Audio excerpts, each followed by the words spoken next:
Good morning everyone. ಇವತ್ತು ಬೆಳಗ್ಗೆನೆ ನಾವು ಇದೆರಡು ವರ್ಷದಲ್ಲಿ ಅಮ್ಮ ಗಂಜಿ ಮತ್ತು ರಾಗಿ ರೊಟ್ಟಿ ಎರಡನ್ನೂ ಮಾಡಿದರು. ಸೊ ಅದನ್ನೆಲ್ಲ ತಿಂದ್ಕೊಂಡು ನಾವು ಹೊರಟಿದ್ದೆ. ಹಾಸನ್ಗೆ ಶಾಪಿಂಗ್ ಇತ್ತು.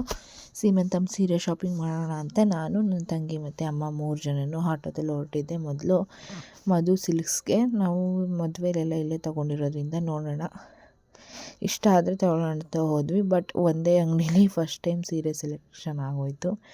ಸೊ ಅಲ್ಲಿಂದ ಸೀರೆ ಎಲ್ಲ ಸೆಲೆಕ್ಟ್ ಮಾಡ್ಕೊಂಡು ಬಿಲ್ ಮಾಡ್ಕೊಂಡು ಹೊರಟ್ವಿ.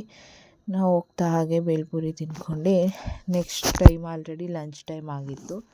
ಸೊ ಶ್ರುತಿ ಹೋಟೆಲ್ಗೆ ನಾಳೆ ಹಬ್ಬ ಇರೋದ್ರಿಂದ ವೆಜ್ ಅಂತ ಶ್ರುತಿ ಹೋಟೆಲ್ಗೆ ಬಂದು ಯಾರ್ಯಾರಿಗೆ ಏನೇನು ಬೇಕು ಎಲ್ಲ ಊಟ ಮಾಡ್ಕೊಂಡು, ಹಂಗೆ ಅಮ್ಮ ಫ್ರೆಂಡ್ ಕೂಡ ಸಿಕ್ಕಿದ್ರು, ಅವ್ರನ್ನ ಮಾತಾಡ್ಸ್ಕೊಂಡು ಹಾಗೆ ನನ್ನ ತಂಗಿ ಪಾನಿಪುರಿ ತಿನ್ನಬೇಕು ಅಂತ ಹೇಳಿದ್ಲು. ಮನೇಲೇ ಮಾಡೋಣ ಅಂತ ಏನೇನು ಬೇಕೋ ಐಟಮ್ಸ್ ಎಲ್ಲ ತೊಗೊಂಡು ಬಂದಿದ್ವಿ.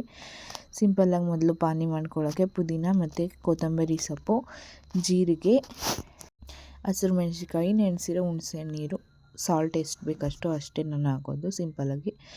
ಬೇಕಂದರೆ ಸ್ವಲ್ಪ ಶುಂಠಿ ಬೆಳ್ಳುಳ್ಳಿ ಪೇಸ್ಟ್ ಹಾಕೊಬೋದು. ನೆಕ್ಸ್ಟು ಒಂದು ಕಡೆ ಸ್ಟಫಿಂಗ್ ಮಾಡೋಕ್ಕೆ ಅಂತ ಆಲೂಗಡ್ಡೆ ಮತ್ತು ಬಟಾಣಿನ ಬೇಯಿಸಿ ಈರುಳ್ಳಿ ಟೊಮೆಟೊ ಕ್ಯಾರೆಟ್ನ ಹಾಕಿ ಸ್ಟಫಿಂಗ್ ಮಾಡಿದ್ದೆ. ಪೂರಿ ಎಲ್ಲ ರೆಡಿಮೇಡ್ ತಂದು ಎಣ್ಣೆಗೆ ಹಾಕ್ಕೊಂಡು ಫಸ್ಟು ಡ್ಯಾಡಿಗೆ ಟೇಸ್ಟ್ ಮಾಡೋಕ್ಕೆ ಕೊಟ್ವಿ. ಅವ್ರು ಕೂಡ ಸೀರಿಯಲೆಲ್ಲ ನೋಡ್ಕೊಂಡು ಟೇಸ್ಟ್ ಮಾಡಿ ಆಮೇಲೆ ಅಮ್ಮ ಕೂಡ ಬಂದರು, ಅವರಿಗೂ ಕೊಟ್ವಿ. ಸೊ ನಾವು 4 ಜನ ಇದ್ದಿದ್ದರಿಂದ ಎಲ್ಲರೂ ಪಾನಿಪುರಿ ಎಲ್ಲ ತಿನ್ಕೊಂಡು ಊಟ ಮಾಡ್ಕೊಂಡು ಇವತ್ತು 10:30 ಆದರೂ ಬಿಗ್ ಬಾಸ್ ನೋಡ್ತಿದ್ವಿ. ಸೊ ಇವತ್ತು ಮಿಡ್ ವೀಕ್ ಎಲಿಮಿನೇಷನ್ ಇರೋದ್ರಿಂದ ಯಾರು ಹೋಗ್ಬೋದು ಅಂತ ತುಂಬ ಕ್ಯೂರಿಯಸ್ ಆಗಿ ಎಲ್ಲರೂ ಬಿಗ್ ಬಾಸ್ ನೋಡ್ತಿದ್ವಿ.